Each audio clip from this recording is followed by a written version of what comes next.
அத்தியாயம் 7.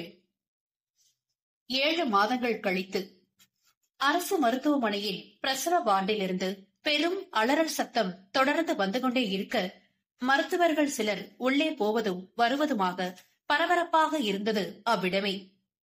நல்லா புஷ் பண்ணுமா, முயற்சி பண்ணு, கண்ணை மூடாத, அப்படிதான், நல்லா மூச்சை தம் கட்டி வயிற்று புஷ் பண்ணு. மருத்துவரின் வழிகாட்டுதலின்படி என்ன முயற்சித்தாலும் அதற்கு மேல முடியாது.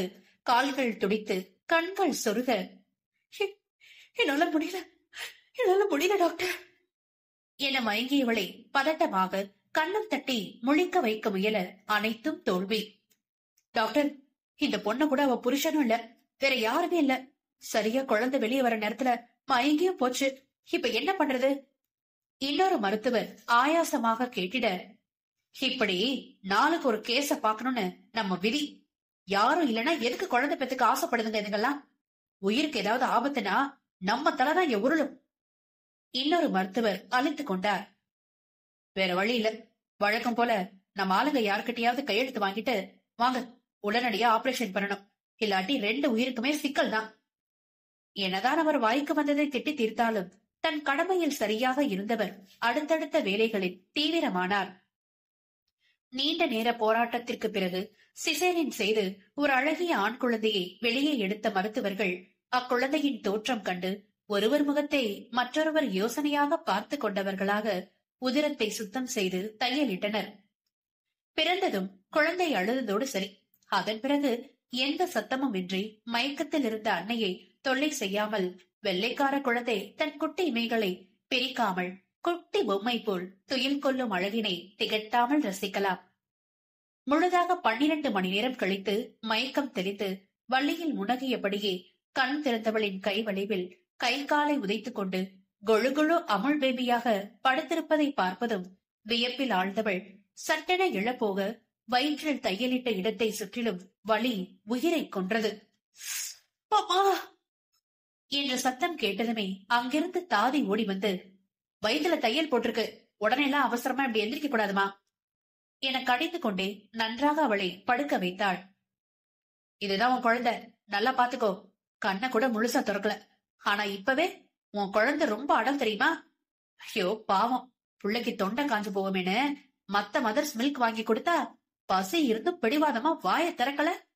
எவ்வளவு முயற்சிக்கு பிறகு சரி போகட்டும்னு மயக்கத்துல இருந்த உன்கிட்டதான் பால் குடிக்க வச்சேன். பையன் பாஞ்சு வந்து லபக்குன்னு புடிச்சுக்கிட்டான். அவள் மகளின் சேட்டையை செவிலியர் ஸ்லாகித்து கூறுவதை ஏதோ புரியாத மொழியை புதிதாக கேட்பது போல் கண்களை உருட்டி கேட்டாள் யமுனா. சரி சரி, லேசா ஒரு கழிச்சு படுத்து குழந்தைக்கு பால் கொடு என்றதும் திருவென முழிக்க, என்னமா முழிக்கிற?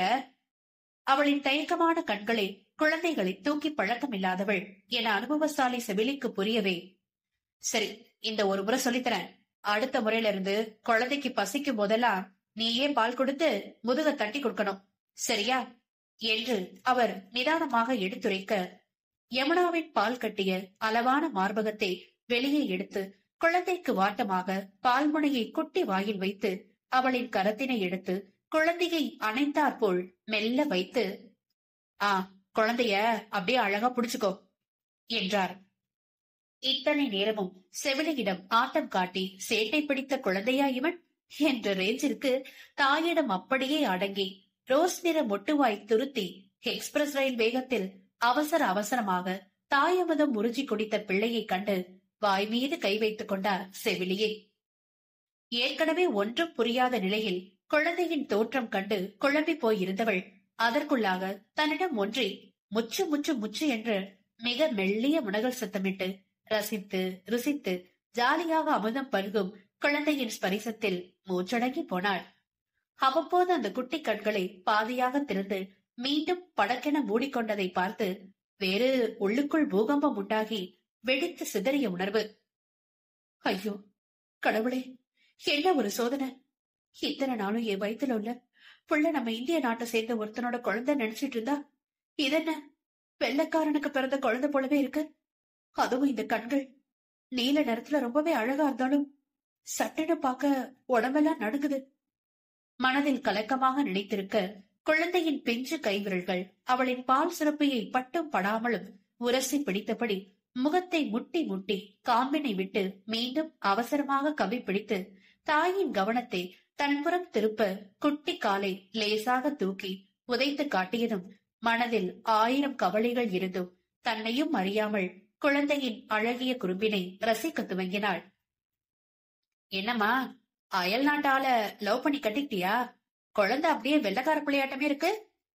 அங்கிருந்து சில புதிய தாய்மார்கள் சிலரும் ஆச்சரியமாக கேட்டதில் முகம் சுருக்கிய யமுனா வேறு வழியின்றி பொய்யாக தலையாட்டிக் கொண்டாள். அரசு மருத்துவமனை என்பதால் வேளா வேலைக்கு பத்திய உணவு, பால், பழம் அனைத்தும் வந்துவிடும். ஆனால் அறுவை சிகிச்சை செய்த பச்சை உடம்புக்காரையை பாத்ரூம் அழைத்துச் செல்ல, உடை மாற்றிவிட, தலை சீவ, அழும் குழந்தையை தூக்கி வைத்து கொஞ்ச என்று உடனிருந்து கவனித்துக் கொள்ள யாரும் இல்லாமல் குழந்தையை தனியாக வைத்துக் கொண்டு மிகவும் சிரமப்பட்டு விட்டாள். என்னம்மா, காதலிச்சு கல்யாணம் பண்ணிட்ட, அதனால உன் வீட்டுல இருந்து யாரும் உன்னையும் குழந்தையும் பார்க்க வரல. சரி, ஆனா குழந்தையோட அப்பா கூடவா வந்து எட்டி பார்க்க கூடாது? அதானே, நம்ம ஊர் ஆம்பளைங்க பலருமே ஆசை 60 நாள், மோகம் 30 நாள், துண்ட காணோம் துணிய காணோம்னு ஓடி போற காலத்துல இந்த புள்ள கட்டிக்கிட்டதோ அயல் நாட்டுக்காரன. அவன் எப்படி இருப்பான் சொல்லு? இந்நேரம் வேற ஏதாவது வெள்ளக்கார குட்டி கூட ஊத்தடிச்சுட்டு கொடுக்க வாய்ப்பு இருக்கு. அவள் காதுபடவே தங்களுக்குள்ளே ஒவ்வொரு கதையாக திரித்து பேசிக்கொண்டே அவளுக்காக உதவி செய்தவர்களை வேடிக்கை மட்டுமே பார்க்க முடிந்தது அவளால். காலம்தான் எத்தனை கொடியது! பெற்றவர்கள் இருந்தும் யாருமற்ற அனாதையாய் வாழ வேண்டிய நிலையெல்லாம் எதிரிக்கும் வரக்கூடாது. ஒரு குழந்தையை ஈன்றெடுக்க ஒரு பெண் எத்தனை எத்தனை வலி நிறைந்த போராட்டங்களை சந்திக்க வேண்டியிருக்கிறது. தன்னையும் இப்படித்தானே தன் தாயும் பெற்றெடுத்திருப்பார். அப்படி இருக்க ஏன் தன் மீது சிறு பச்சாதாபம் கூட தன் தாய்க்கு இல்லாமல் போனது? அருகில் படுத்திருந்த குழந்தையின் குட்டி கைகளில் தன் விரலை கொடுத்து விளையாட வைத்து அழகு பார்த்தபடியே சிந்தனையில் உழன்றவளின் எண்ணத்தில் பல கசப்பான நினைவுகள் வந்து போனது. 7 மாதங்களுக்குள்ளாகவே எத்தனை எத்தனை மாற்றங்கள், என்னென்ன நடந்தேறிவிட்டது. அன்று அத்தனை குடும்பத்தாரின் முன்னிலையிலும் திலீப் உதட்டில் முத்தமிட்டுக் கொண்டிருந்த பெண்ணையும், கொஞ்சம் கூட கூச்சமில்லாது முத்தத்தை பெற்று நின்றிருந்தவனையும் மிகுந்த அதிர்ச்சியில் இயலாமையோடு கண்டு மயங்கியவளை ஒரு மனிதாபிமானத்தின் அடிப்படையில் கூட யாரும் கண்டுகொள்ளவே இல்லை. தானாக மயக்கம் தெளிந்து கண்விழிக்கும் போதும் கார் பார்க்கிங் ஏரியாவில் ஒரு தூண் அருகில் சாய்ந்து அமர வைக்கப்பட்டிருந்தாள். மனமுழுக்க விரக்தி, வேதனை, ஏமாற்றம், துரோகம். வாழ்க்கையே வெறுத்து போன நிலையில் தலைகுனிந்தவாறு தரையில் வெளிநீர் சொட்ட அமர்ந்திருந்தவளின் எதிரில் ஒற்றை கால் ஊன்றி மண்டியிட்டு அமர்ந்த திலீப்பை மெதுமெதுவாக தலை தூக்கி பார்த்தவளின் கண்களில் அத்தனை வெறுப்பு. அத்தியாயம் 8. மண்டியிட்டு அமர்ந்தவனை அதீத வெறுப்பில் கண்டவளை சீரான பார்வை பார்த்தான் திலீப். இதழ், நான் தான் சொன்னேன்ல, உன்னை வந்து பாக்குறேன்னு. அவசரப்பட்டு இங்க வந்து பாரு, உனக்கு எவ்வளவு பெரிய அவமானம்னு வருத்தமாக சொல்ல தீயாக முறைத்தாள் அவனை. சீ, நம்பிக்கை துரோகி! பொண்ண போய் நம்பி காதலிச்சு என் வீட்டை விட்டு வந்த பாரு. ஏன் புத்திய முதல்ல செருப்பால் அடிச்சுக்கணும். ஏண்ட குடும்பமே சேர்ந்து இப்படி ஒரு கேவலமான நாடகத்தை ஆடி என்னை ஏமாத்துறீங்க? அவன் சட்டையை பிடித்து ஆவேசமாக உலுக்கி எடுக்க, இதழ், பிளீஸ் ஸ்டாப் இட். எதுவா இருந்தாலும் இங்க வேணாம், வா நம்ம தனியா போய் பேசிக்கலாம். எரிச்சலாகி அவள் கரத்தை விலக்கினான். இதுக்கு மேம்பட்டு உன்கிட்ட தனியா பேச என்னடா இருக்கு? அதான் எல்லாத்தையும் என் கண்ணால பார்த்து தொலைச்சிட்டனே. உன் குடும்பமும் சரி, நீயும் சரி, சரியான ஃப்ராடுங்க. உடம்புக்கு முடியலன்னு சீப்பான நாடகம் ஆடி நீங்க வசதியா என்ன பயன்படுத்திருக்கீங்கல்ல. கோபத்தில் கத்தி அவன் உதட்டில் கசிந்த இரத்த துளியை கண்டு அருவருப்பாக முகத்தை சுரித்தாள் யமுனா. பாரிதழ், என் குடும்பத்தை பத்தி நீ இவ்வளவு கேவலமா பேசும்போது நானும் என்னோட பக்க நியாயத்தை இப்பவே பேசிடுறதா நல்லது என்று பெருமூச்சு விட்டவனை அற்பமாக பார்த்தாள். எங்க அம்மாவுக்கு ஹார்ட் ஆபரேஷன் பண்ணதெல்லாம் உண்மைதான். ஆனா அந்த கிட்னி ஃபெயிலியர்னு சொன்னதுதான் போய். அப்புறம் அப்பாவுக்கு ஹார்ட் அட்டாக் வந்ததும் போய். இது எல்லாமே நீயும் நானும் கஷ்டப்பட்டு உழைச்ச காசு எல்லாம் கடன் கொடுத்துட்டேன்னு சொல்லி எல்லாத்தையும் சேர்த்து வச்சு பைனான்ஸ் விட்டு 3 பங்காக்கி இந்த இடம் வாங்கி வீடு கட்டி இப்ப சொந்தமா பைனான்ஸ் கம்பெனி வச்சு ரன் பண்ற அளவுக்கு முன்னேறி இருக்காங்க.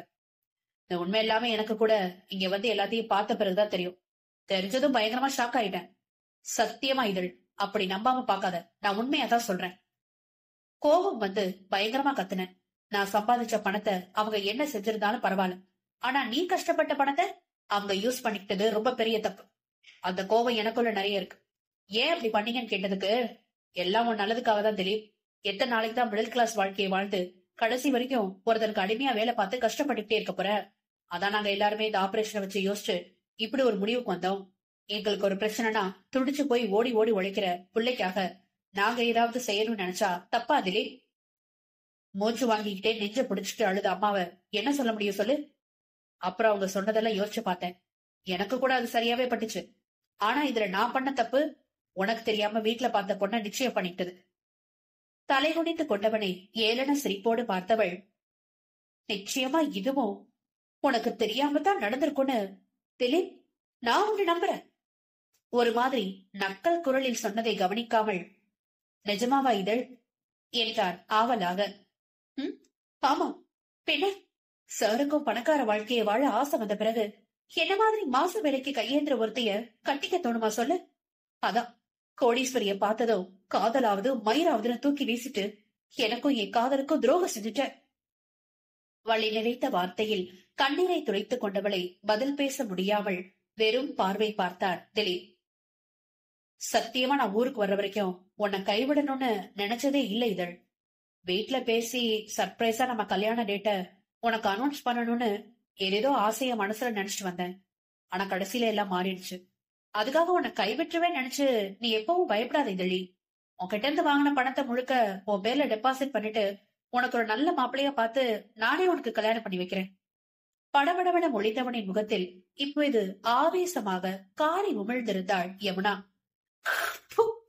யாருக்குடா வேணும் அந்த பணம்? ராஸ்கல்! மீண்டும் பக்கவாட்டில் துப்பி சீற்றம் பொங்க எழுந்து நின்றவளை முறைத்துக் கொண்டே எச்சலை வழித்து விட்டபடி தானும் எழுந்து நின்றான். நான் கஷ்டப்பட்டு சம்பாதிச்ச பணம் மொத்தமும் நன்றி கிட்ட பிச்சைக்கார கும்பலுக்கு தூக்கி போட்டதா நினைச்சு போயிட்டே இருப்பேன். அப்படி பிச்சை போட்ட பணத்தை வாங்கிதான் நான் அடுத்த வேளை சோறு திங்கணும்னு எனக்கு எந்த அவசியமும் இல்ல. அதை விட 100 பங்கு சுயமா சம்பாதிச்சு என்னால வாழ்ந்து காட்ட முடியும். வாழ்ந்து காட்டுவேன். நீயே இப்படி சுயநல பிடிச்ச கேடு கட்டவனா இருக்கும்போது நீ பார்க்க போற மாப்பிள்ள மட்டும் உத்தம புத்திரனாவா இருப்பான். இனிமே என் வாழ்க்கையை நான் பாத்துக்கிறேன். உங்க அக்கறைக்கு மிக்க நன்றி மிஸ்டர் திலீப் என்று கண்களில் தீர்க்கம் கொண்டு இரு கைகளை ஓசை ஒலிக்க தலைக்கு கும்பிட போட்ட யமுனாவை வெறிக்க வெறிக்க பார்த்தவன் மனதிலும் கலக்கம் இல்லாமல் இல்லை. இதற்கு மேலும் அவனிடம் பேசி ஒன்றும் ஆகப் போவதில்லை என்ற விரக்தியான எண்ணத்துடன் மனதில் இருந்த திலீப்புக்கான காதலை உடனடியாக தூக்கி எறிய முடியாத பேதையின் உள்ளம் கலங்கி சாலையில் நடந்து கொண்டிருக்கும் போது அசுர வேகத்தில் எதிரே வந்த இருசக்கர வாகனம் லேசாக இடித்துவிட்டு சென்றதில் கை கால் சிராய்போடு அதிர்ச்சியில் அந்த இடத்திலேயே மீண்டும் மயங்கியவளை அவள் பின்னாலே வந்த திலீப் பதறி மருத்துவமனை அழைத்து சென்ற இடத்தில் பெரும் அதிர்ச்சி. என்ன டாக்டர் சொல்றீங்க? இதழ் பிரெக்னெண்டா இருக்காளா? தன் காதால் கேட்ட விடயத்தை நம்ப முடியாமல் மீண்டும் கேட்டான். ஆமா மிஸ்டர், 3 மாசம் முழுகாம இருக்காங்க. கடவுள் புண்ணியத்துல தாய்க்கும் குழந்தைக்கும் எதுவும் ஆகல. வயிற்றுல புள்ளைய வச்சுட்டு இப்படி அஜாக்கிரதையா இருக்கிறது? இனிமே கொஞ்சம் சேஃபா இருக்க சொல்லுங்க என்ற மருத்துவர் அவளுக்கான மருந்துகளை எழுதி அவன் கையில் கொடுக்க பெருத்த ஏமாற்றம் அப்பட்டமாக பிரதிபலித்தன அவன் முகத்தில். மயக்கம் தெளிந்து கண் விழித்தவளின் முகத்தில் மருத்துவர் எழுதி கொடுத்த மருந்து சீட்டை கசக்கி அதீத கோபத்தில் திலீப் விட்டெறிந்ததும் அவனையும் அந்த சீட்டையும் மாறி மாறி புரியாமல் பார்த்தவளை நெருங்கி கழுத்தை பிடித்து விட்டார் ஆத்திரம் தாழாமல். ஏடே, என் குடும்பத்தையும் என்னையும் எப்படியெல்லாம் கேவலமா பேசிட்டு வந்த. ஆனா நீ மட்டும் ஒழுக்கமாடி. உன்னை முழுசா நம்பி விட்டுட்டு போனதுக்கு என்ன அசிங்கத்தை செஞ்சுட்டு வந்து திமிரா பேசுற நீயா? கொஞ்சமும் யமுனாவின் கர்ப்பத்தை ஏற்றுக்கொள்ள முடியாமல் துடித்து விட்டான் திலீப். திலீப், என்ன பண்ற? விடு, பைத்தியமா பிடிச்சிருக்கு உனக்கு. கையெடு! மூச்சுக்கு திணறி அவன் கையை விளக்க போராடியவளை கேவலமான பார்வை பார்த்தான். என்னடி, ஒண்ணுமே தெரியாத பாப்பா மாதிரி ஆக்ட் பண்ற? ரெசார்ட்டுக்கு வேலைக்கு போறேன்னு நீ ஒத்த கால்ல நிக்கும் போதே நான் யோசிச்சிருக்கணும்டி. உன் இஷ்டத்துக்கும் இருன்னு உன்னை நம்பி விட்டதுக்கு தான் கண்டவ கூடயும் உல்லாசமா இருந்துட்டு வயிற்ற ரொப்பிக்கிட்டு வந்து நிக்கிற.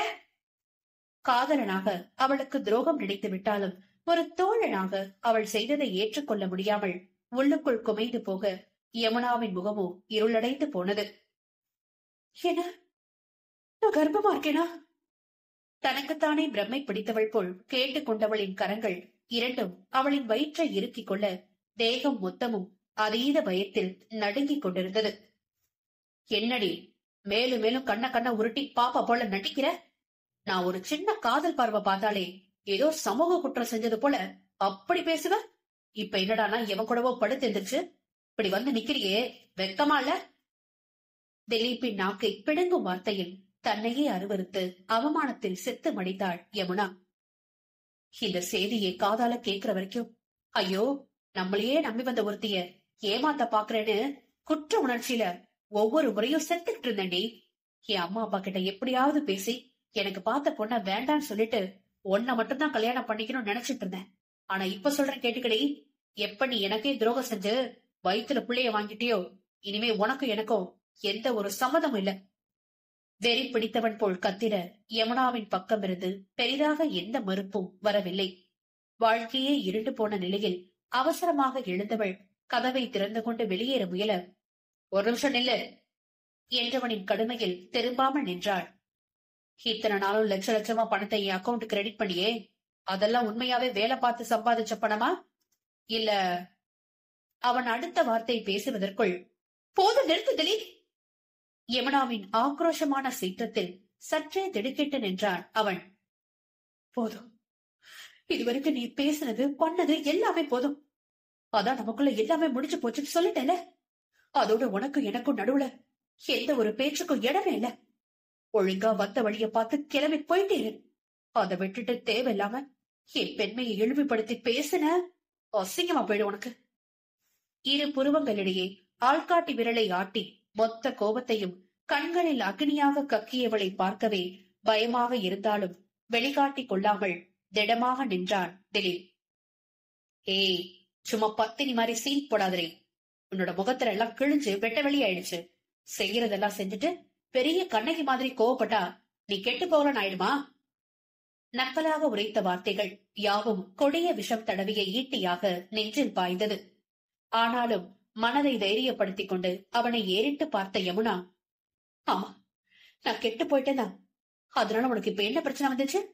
உனக்குதான் பெரிய கோடீஸ்வரி காத்துக்கிட்டு இருக்காளே, அவளை போய் கவனமா பாத்துக்கிற வேலையை மட்டும் பாரு. இனிமே தேவையில்லாம என் விஷயத்துல தலையிடாத. முகத்தில் அடித்ததை போல் கடுமையாக உரைத்துவிட்டு மருத்துவரின் அறைக்கு சென்றாள்.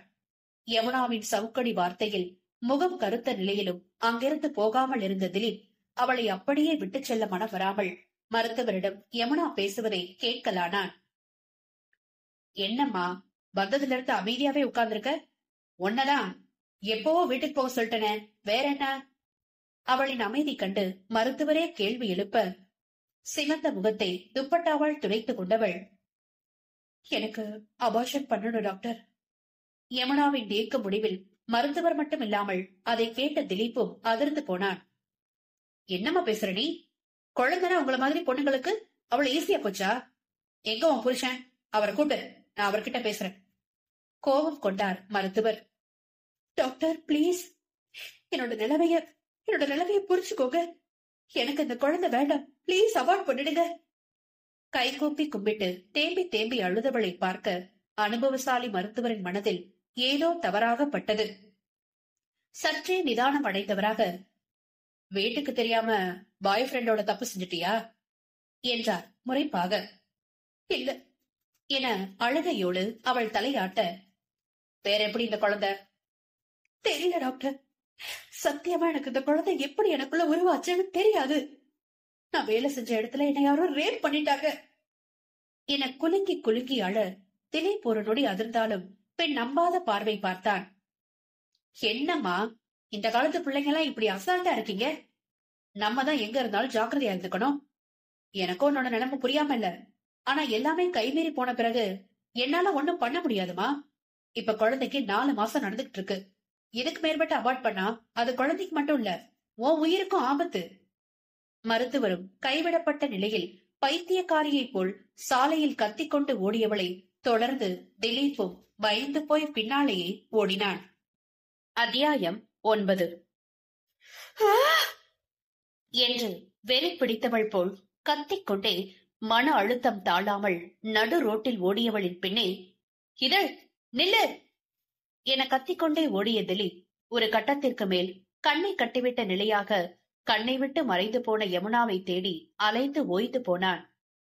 நடுவில் ஒரு லாரி கிராஸ் ஆக போய் அந்த ஓரிரு நொடிகளில் யமுனா எங்கே சென்றாலும் அக்கம் பக்கம் போவோர் வருவோர் அனைவரிடமும் விசாரித்தும் எங்கு தேடியும் அவள் கிடைக்காமல் போக கையில் கிடைத்த பொக்கிஷத்தை தொலைத்த உணர்வோடு மனம் சோர்ந்த நிலையில் வீடு வந்து சேர்ந்தவனை சுற்றி நின்று பிடித்துக் கொண்டனர் அவன் குடும்பத்தினர்.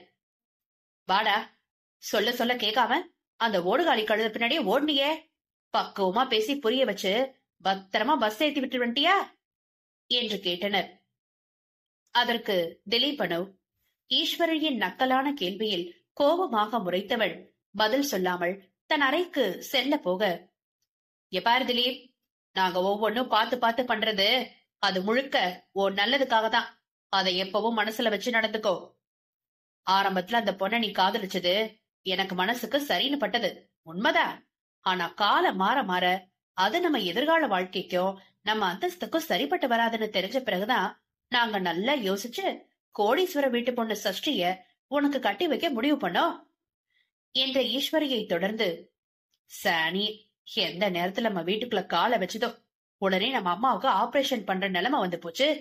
அவ ஒரு தர்த்தரம் புடிச்சவன்னு தெரியாம தம்பியும் அவளை கூட்டிட்டு வந்து வீட்டுல வச்சிருந்தா. மகாராணி நோகாம நோம்பு கும்பிட்டு சொகுசா வீட்டுல உட்காந்து நம்ம உழைப்பெல்லாம் சுரண்டி தின்ன பார்த்தாங்க. அத கண்டுபிடிச்சுதானே நம்ம எல்லாரும் அவளை வீட்டை விட்டு விரட்டி அடிக்க முடிவு பண்ணது. வெறுப்பாக சொன்ன கமலிக்கு தன்னை விட மிகவும் அழகாக இருந்த யமுனாவின் மீது அத்தனை பொறாமை உண்டு. அதெப்படி தாய் தந்தையின் அன்பும் அக்கறையும் போஷாக்கும் இன்றி தங்கம் போல் அவள் ஜொலிக்கலாம்? தனக்கு தாய் தந்தையின் பாசத்திலிருந்து அனைத்தும் கிடைத்தும் அவள் முன்பு நிற்கையில் தான் தாழ்ந்து விட்டதாக ஈகும். அதுவே நயவஞ்சக திட்டத்தை உருவாக்கி தாய் தந்தையின் காதில் யமுனாவுக்கு எதிராக தூவம் போட வசதியாக இருந்தது. அக்கா, போது நிறுத்திக்கோ. என் நடக்கிற பிரச்சனைக்கு எல்லாமே நீதான் முக்கிய காரணம்னு எனக்கு தெரியாமல. தெரிஞ்சு அமைதியா போறேனா அது அம்மாவுக்காக தான். உங்க எல்லார் விருப்பப்படி ஏதேதோ சொல்லி என்ன பிரெயின் வாஷ் செஞ்சு இதழிய விட்டுட சொன்னீங்க, விட்டுட்டேன். இதுக்கு மேல இதழிய பத்தி யாரும் இந்த வீட்டுல ஒரு வார்த்தை தப்பா பேசவே கூடாது சொல்லிட்டேன். கோபம் கொப்பளிக்க அனைவரையும் தீப்பார்வை பார்த்த திலீப் விறுவிறுவென தன் அறைக்கு சென்று படுக்கையில் விழுந்தவனின் கண்கள் இரண்டும் கலங்கி இருந்தன. இங்கோ பைத்தியக்காரியை போல் ஓடி வந்த யமுனா ஒரு கட்டத்திற்கு மேல் வாகனங்கள் செல்லும் நடு வீதியில் குத்துக்காலிட்டு அமர்ந்து சுற்றம் உணராது கதறி கதறி அழுவதைக் கண்டு கூட்டம் கூடிவிட்டது. காதலின் துரோகம், ஏமாற்றம், வேதனை, திலீப்பின் அவப்பேச்சு, அவன் வீட்டில் நடந்த அவமானம், அது போதாதென எதிர்பாராமல் அவள் வயிற்றில் ஜனித்த இந்த குழந்தை ஒரு நாளுக்குள் எத்தனை எத்தனை அதிர்ச்சிகளைத்தான் தாங்கும் அந்த பட்டு மனம். இதோ சாலையில் அமர்ந்து அவமானங்கள் தாங்காமல் பைத்தியம் போல் கதறி அழுவோம் என்று நினைத்து பார்த்திருப்பாளா எப்போதாவது? ஒரு பெண் தேவதையாவது தேவை இல்லாதவள் ஆவதும் அந்த பெண்ணின் வாழ்வில் வரும் ஒவ்வொரு ஆணின் கையில்தான் உள்ளது. கலைந்த தலை, கசங்கிய உடை, அழுது வீங்கிய முகம், கையில் தோளில் மாட்டும் டிராவல் பேக் என்று அவளை பார்க்கவே வேறு மாதிரியான தவறான எண்ணங்கள் மனதில் தோன்ற வைக்க பலரும் வாய்க்கு வந்ததை பேசிச் சொல்ல, ஏமா நீ என்ன பைத்தியமா? வண்டி போற ரோட்ல உட்காந்து எழவு விழுந்த மாதிரி அழுதுட்டு இருக்க, எழுந்து ஓரம்பமா. பல டிரைவர்கள் தங்கள் அவசரத்திற்கு திட்டி செல்லவும் தான் இருக்கும் சூழ்நிலை உணர்ந்து யாரையும் ஏறிட்டு பார்க்காமல் மீண்டும் கால் போன போக்கில் நடந்தாள். வண்ண ஓவியமாக வாழ வேண்டும் என்று பல நூறு ஆசைகளை மனதில் சுமந்தவள் இன்று கலைந்த ஓவியமாக வயிற்றில் பிள்ளையை சுமந்து கொண்டு போகும் பரிதாப நிலையானது. தான் வேலை பார்த்த ரிசார்ட் உள்ள மூணாருக்கு எப்படியோ வந்து சேர்ந்த யமுனா ஒரு ரூம் எடுத்து தற்காலிகமாக அங்கு தங்கிக் கொண்டவளுக்கு சரித்ராவின் எண்ணம் தான் வந்தது. ஏற்கனவே பிளைட் மோடில் போட்டு வைத்த போனை எடுத்து சரித்ராவுக்கு அளித்தவள் உடனே கட் செய்துவிட்டு நகத்தை கடித்தபடி எங்கோ பார்த்திருக்க அடுத்த நொடியே அவளிடமிருந்து வந்த அழைப்பை தயக்கமாக அட்டன் செய்தாள். ஏ எருமை இதழ், சொல்லாம கொள்ளாம எங்கடி போய் தொலைஞ்ச? போன் பண்ணாலும் ஸ்விட்ச் ஆஃப்னு வருது, உன்னையும் காணோம். என்னன்னு நினைக்கிறதுனா? கடைசியில மேனேஜ்மெண்ட்ல கேட்டா 2 நாள் லீவ் வாங்கியிருக்கேன்னு சொல்றாங்க. ஒரு வார்த்தை என்கிட்ட கூட சொல்லாம லீவ் போட்டு போற அளவுக்கு என்னடி அவசியம் வந்துச்சு? அவளை காணாது அதிகம் தேடி கவலைப்பட்டது எல்லாம் சரித்ராதான்.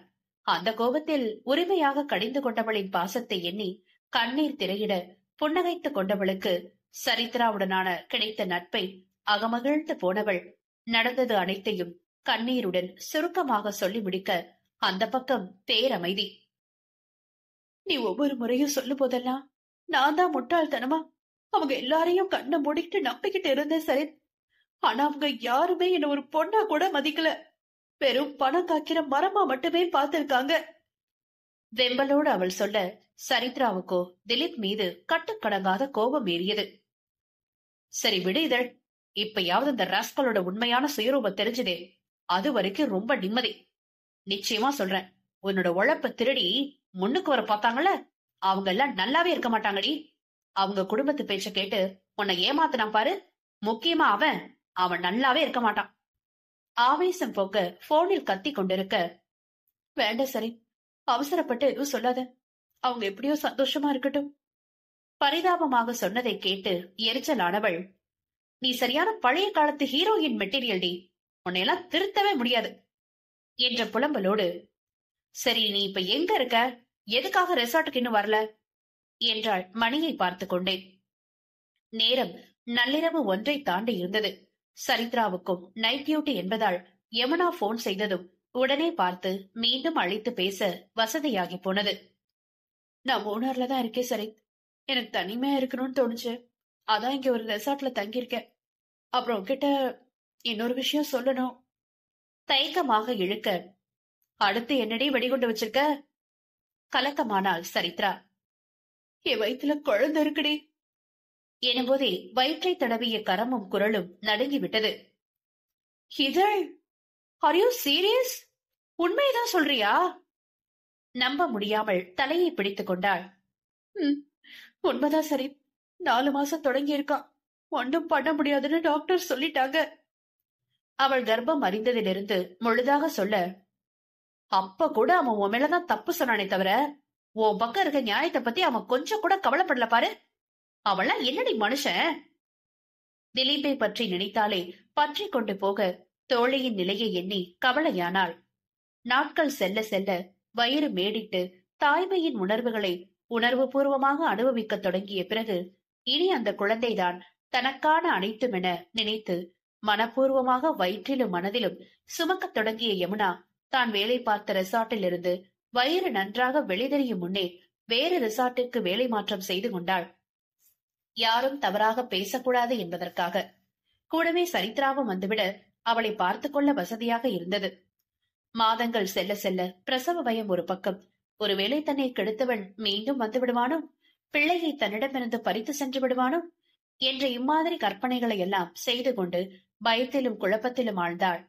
அந்நேரம் பார்த்து சரித்ரா விடுமுறைக்கு அவள் ஊரான பெங்களூருக்கு சென்ற போது காற்றோட்டமாக வெளியே நடக்க வந்தவளுக்கு திடீரென கடுமையான வயிற்று வலி ஏற்பட்டுவிட கையில் போனையும் கொண்டு வராமல் விட்டதன் விளைவு சரித்ராவுக்கோ தன்னுடன் தங்கியிருந்த மற்ற பெண்களிடமோ யாருக்குமே சொல்ல முடியாமல் போனது.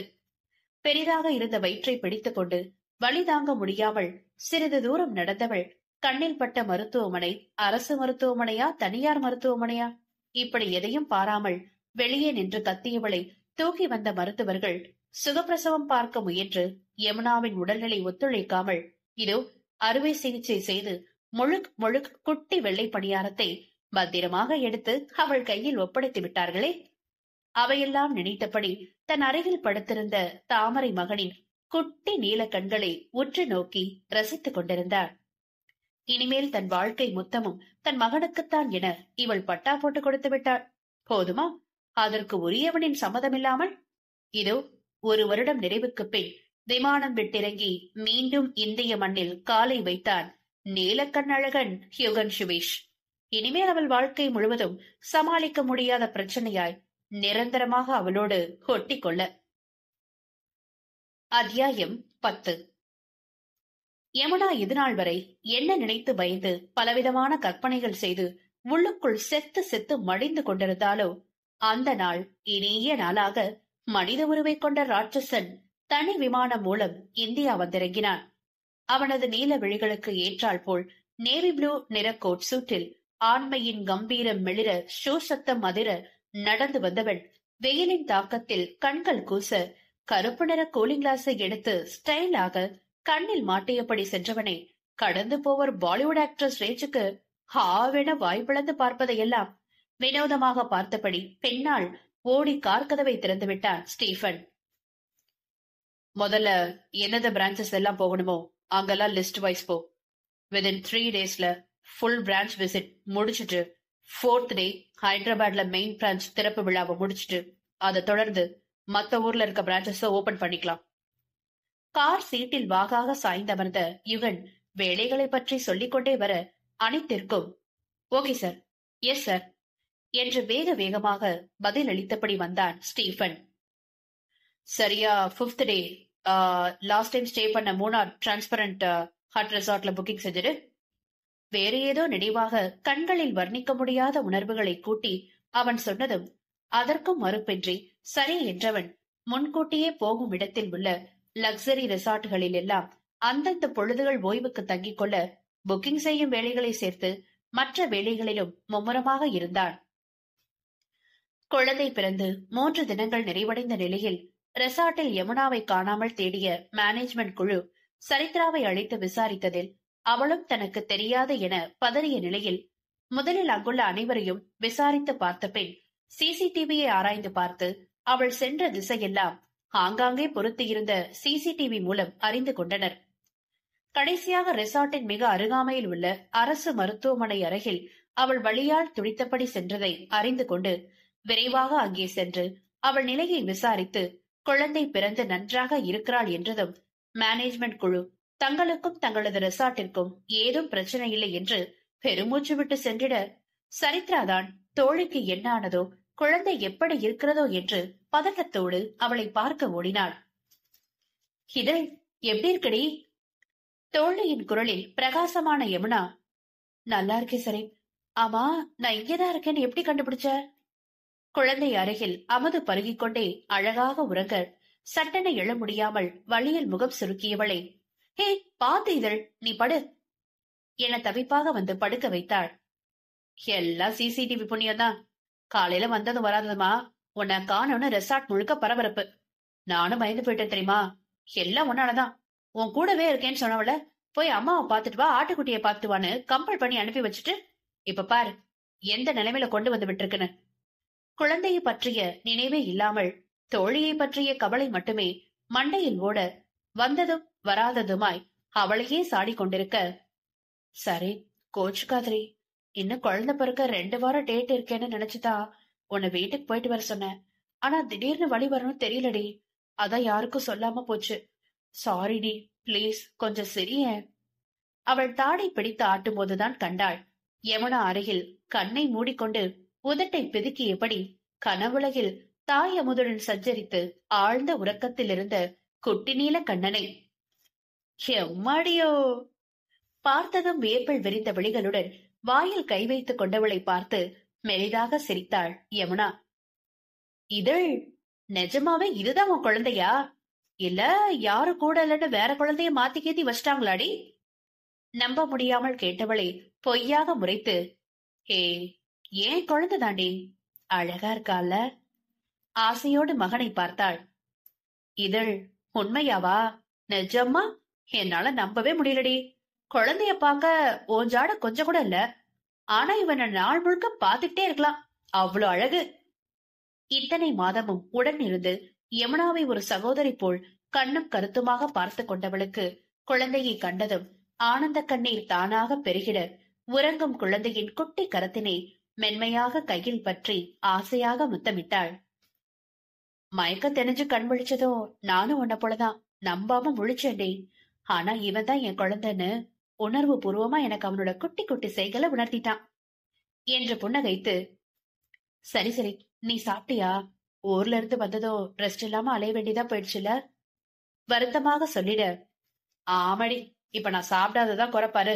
வலியோட தனியா ஹாஸ்பிட்டல் வந்து சிசேரியன் பண்ணி புள்ளைய பெத்துக்கிட்டு கூட இருந்து கவனிக்க கூட யாரும் இல்லாம 3 நாளா கை குழந்தைய வச்சுட்டு அவ்வளவு கஷ்டத்தை பட்டுட்டு இந்த எழுந்திருக்க முடியாத நிலையிலையும் எனக்காக வேற வருத்தப்படுற?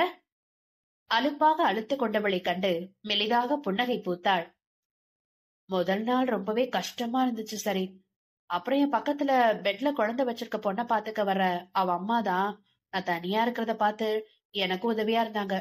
அவங்க வரும்போது எனக்கும் மாத்திக்க நைட்டி, குழந்தைக்கும் ட்ரெஸ் கொடுத்து, இவன் அழும்போது என்னால சமாளிக்க முடியாம போனா தூக்கி வச்சு தட்டி கொடுப்பாங்க. சிநேகமாக பார்த்து சிரித்த அந்த பெண்ணை கை காட்டி சொன்னதும் 100 முறை அந்த பெண்ணின் அன்னைக்கு நன்றி சொல்லிவிட்டாள் சரித்ரா. அதன் பிறகு வந்த நாட்களில் சரித்ராவை உடனிருந்து குழந்தையையும் யமுனாவையும் பார்த்து கொண்டவள் மருத்துவமனையிலிருந்து நேராக ரெசார்ட்டில் தங்கி இருக்கும் அவர்களின் அறைக்கு அழைத்து வந்தாள். இருவருக்குமே குழந்தைகளை தூக்கி கையாண்டு பழக்கம் இல்லாமல் முதலில் திணறி திண்டாடி அச்சத்திலே அவனை தூக்க கற்றுக்கொண்டு போக போக பக்குவமாக கையாள கற்றுக்கொண்டனர். ரூமில் இருக்கும் மற்ற பெண்களுக்கும் யமுனாவின் குழந்தையின் வரவில் மகிழ்ச்சி என்றாலும் குழந்தை வீறிட்டு அழும் சமயங்களில் எரிச்சலை மறைத்துக் கொண்டனர். இதழ், குழந்தைக்கு பால் கொடுத்தியா? கொடுத்துட்டே இருக்கேன் சரி, ஆனாலும் குடிக்கல. சோர்வாக சொன்னவளை பாவமாக பார்த்தாள் அவள். என்னடி இவன் இப்படி பண்றான்? ஹாஸ்பிட்டல்ல இருந்த வரைக்கும் இருந்த இடம் தெரியாம அமைதியா இருந்துட்டு ரூமுக்கு வந்ததுல இருந்து சரியா பால் குடிக்காம வயிற்று இழுத்து பிடிச்சிட்டு அழுதுட்டே இருக்கானே, என்னாச்சு இவனுக்கு? அவள் மடியில் படுத்துக்கொண்டு பால் சுரப்பியை முகத்தால் முட்டி நாடுவதும் பின் விடுவதும் என கை காலை தம் கொடுத்து மடக்கியபடி அழுவதும் பின் சாதுவாவதும் என வேதாளம் பட அஜித் ரியாக்ஷன் போல் மாறி மாறி கொடுத்தவனை இருவரும் புரியாமல் பார்த்து கொண்டிருந்தனர். இதழ், இப்ப உனக்கு பசிக்குதா இல்லையா? அவன் சேட்டைகள் ரசிக்கும்படியாக இருந்தாலும் அந்த அழுகைதான் பயத்தை கொடுத்தது இருவருக்கும். தெரியலையடி, ஆனா வயிற பார்க்கவும் ஃபுல்லா இருக்க மாதிரிதான் இருக்கு. தோளில் போட்டு தட்டி கொடுத்தவள் அதற்கு மேலும் முடியாமல் சரித்ராவிடம் குழந்தையை கொடுத்து படுத்து விட்டாள். சரி சரி, நீ கொஞ்ச நேரம் தூங்கு, நான் அப்படியே வெளியே அவனை தூக்கிட்டு போய் நடந்துட்டு வரேன் என்ற சரித்ரா யமுனாவின் வயிற்றுக்காயம் ஆறாமல் இருக்கவே முடிந்த அளவுக்கு அவளே குழந்தையை பார்த்து கொள்ள முயன்றாள். ஆனாலும் ராட்சசரின் உதிரம் விட வேண்டுமே யமுனாவை. குழந்தை வீறிட்டு கத்த கத்த இங்கோ யுகனின் மனமெல்லாம் ஒரே படபடப்பு உண்டான உணர்வு. காரணமே இன்றி இதுவரை தோன்றாத புதியதோர் உணர்வாக எந்த வேளையிலும் நாட்டமில்லாமல் கடமைக்கே என அவன் பல கனவுகளோடு உருவாக்கிய புதிய வங்கி கட்டடங்களை எல்லாம் மேற்பார்வையிட்டபடி இருந்த யுகனின் மாற்றத்தை ஸ்டீஃபன் தாமதமாகவே கவனித்தான். Sir, any problem? ஒர்க்ஸ் ஏதாவது குறையா சார்? பவியமாக கேட்டிட, நதிங், நான் கொஞ்சம் வெளியே போறேன், நீ மத்த பிரான்சஸ்க்கு விசிட் போயிட்டு வா. ஒரே வரியில் முடித்துக் கொண்டு விறுவிறுவென அங்கிருந்து சென்றதும், ஐயோ தெரியாத ஊர்ல தனியா போறாரே, அவனை தடுக்க முடியாமல் புலம்பிய ஸ்டீஃபன் அவசரமாக காட்ஸை யுகனுக்கு துணையாக அவன் பின்னால் அனுப்பிவிட்டு யாருக்கோ குறுஞ்செய்தி அனுப்பினான். டேபை எடுத்து ஏற்கனவே வரைந்து வைத்த ஓவிய பெண்ணின் முகத்தினை ஆழ்ந்து பார்த்து மூச்சை வெளியிட்டவன், வேர் ஆர் யூ பேபி? உனக்கு ஏதாவது ப்ராப்ளமா? இங்க வந்ததுல இருந்தே உன்னை பார்க்கணும் போல மனசு உந்தி தள்ளுது. சீக்கிரம் நீ எங்க இருந்தாலும் தேடி வருவேன், என்னோட தூக்கிட்டு போக. ஓவியத்தை பார்த்து தானாக பேசியபடி இலக்கென்றி காரை ஓட்டிய யுகன் யாருமற்ற மலைப்பகுதியில் அருவி கொட்டும் சலசலப்பை கேட்டதும் அவ்விடத்தில் காரை நிறுத்தி சிகரெட்டை எடுத்து பற்ற வைத்து ஆழ புகைத்து கண்மூடி சீட்டில் சாய்ந்தான். சரி, எதுக்கும் குழந்தைய ஹாஸ்பிட்டல் கூட்டிட்டு போயிட்டு வரலாமா? ஏனே தெரியாம நிறுத்தாம அழறானே, பயமா இருக்கு. குழந்தையின் காரணமற்ற அழுகையில் தாயுள்ளம் தவித்து போனது. நானும் அததான் நினைச்ச இதழ், ஆனா அவனால சரியா நடக்க கூட முடியலையே, எப்படி வருவ? குழந்தை பிறந்து 15 நாட்கள் மட்டுமே ஆகிய நிலையில் இருவரையும் எப்படி அழைத்துச் செல்வது என்ற கவலை அவளுக்கு. பரவாயில்ல சரி, என் குழந்தைக்காக தானே, நான் மேனேஜ் பண்ணிக்கிறேன். இவன் இப்படியே அழுதுட்டு இருந்தா என்னால நிம்மதியா இருக்க முடியலடி என்றதும் இருவருமாக கிளம்பி ஒரு டாக்ஸி பிடித்து மெதுவாக அதில் பயணிக்க துவங்கியதில் குழந்தையின் அழுகை சத்தம் அப்படியே நின்றதும் இருவருக்கும் ஆச்சரியம். பயபுல இப்பவே ஊரை சுத்தி பார்க்க ஆசைப்படுது போல